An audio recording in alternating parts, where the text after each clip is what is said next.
एक संशय आणि एका सुखी संसाराचं आयुष्यभराचं सत्य बदललं.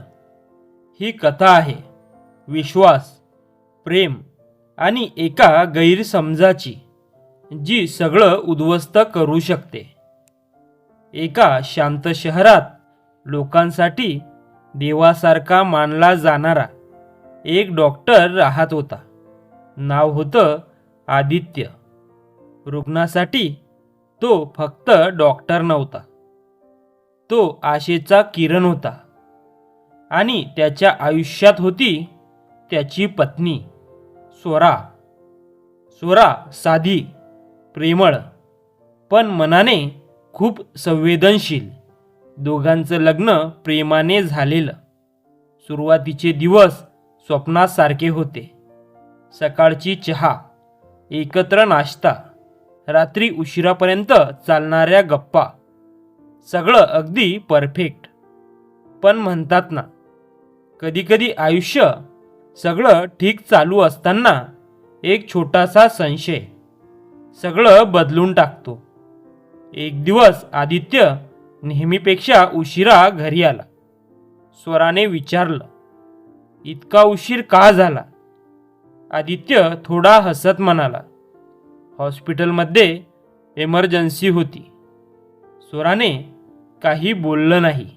पण त्या दिवशी पहिल्यांदा तिच्या मनात एक छोटासा प्रश्न निर्माण झाला. दिवस जात होते आणि आदित्यचा उशीर वाढत होता. फोनवर तो कोणाशी तरी हळू आवाजात बोलायचा. कधीकधी कॉल कट करून दुसऱ्या खोलीत जायचा. स्वराला सगळं जाणवत होतं, पण ती शांत होती, कारण ती त्याच्यावर प्रेम करत होती आणि विश्वास ठेवत होती.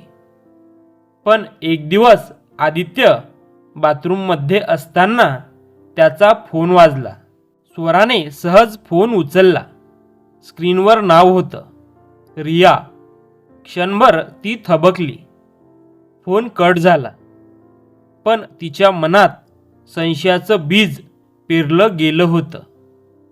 त्या दिवसानंतर स्वरा बदलायला लागली. ती आदित्यचा फोन बघू लागली, त्याच्या हालचालींवर लक्ष ठेवू लागली.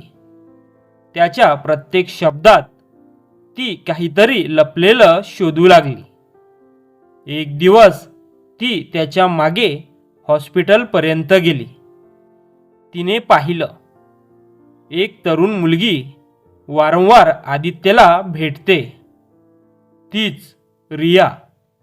रिया आदित्याशी बोलताना हसत होती आणि आदित्य तिच्याकडे लक्ष देत होता.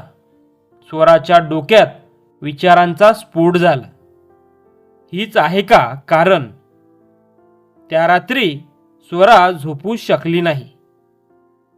तिच्या मनात फक्त एकच प्रश्न होता, तो मला फसवत आहे का?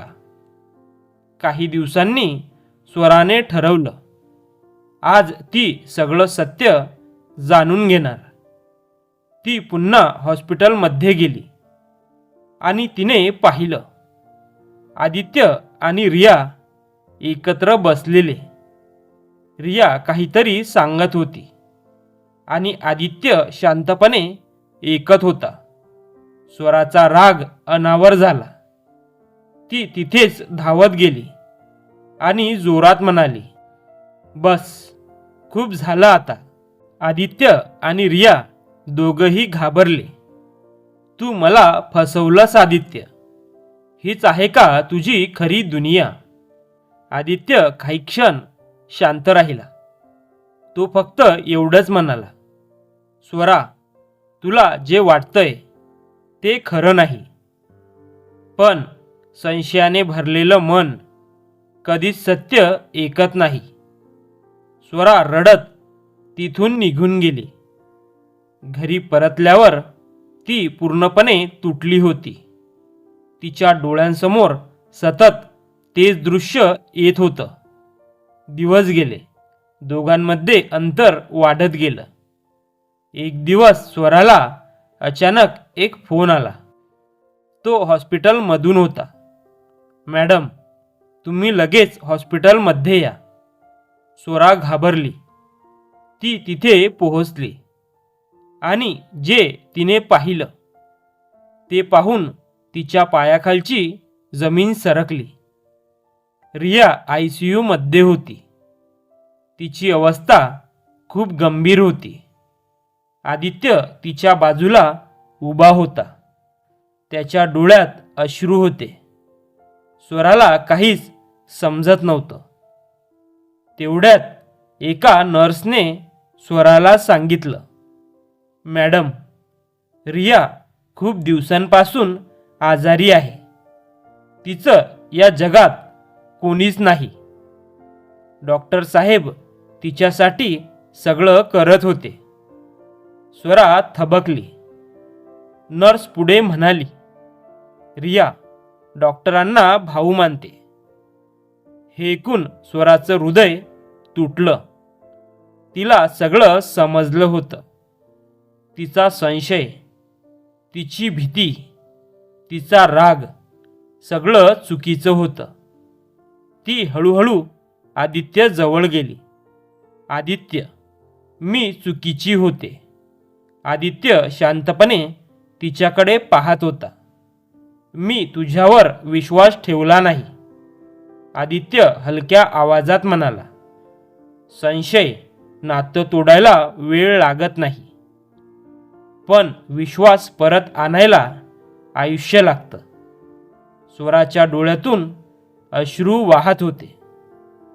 त्या दिवशी स्वराने एक मोठा धडा शिकला. प्रेम पुरेसं नसतं. विश्वासही तितकाच महत्त्वाचा असतो. काही दिवसांनी रिया या जगातून निघून गेली. पण ती एक गोष्ट शिकवून गेली. संशय हा सर्वात मोठा शत्रू आहे. नात्यात प्रेम जितकं महत्त्वाचं आहे, तितकाच विश्वासही महत्त्वाचा आहे. कारण संशय सत्यापेक्षा जास्त धोकादायक असतो. जर ही कथा तुम्हाला आवडली असेल तर व्हिडिओला लाईक करा, शेअर करा आणि कमेंट करा. आणि आपल्या मॉरल स्टोरीज चॅनलला सबस्क्राईब करा. कारण अजून अशा खऱ्या आणि खोल कथा इथे येणार आहेत. धन्यवाद.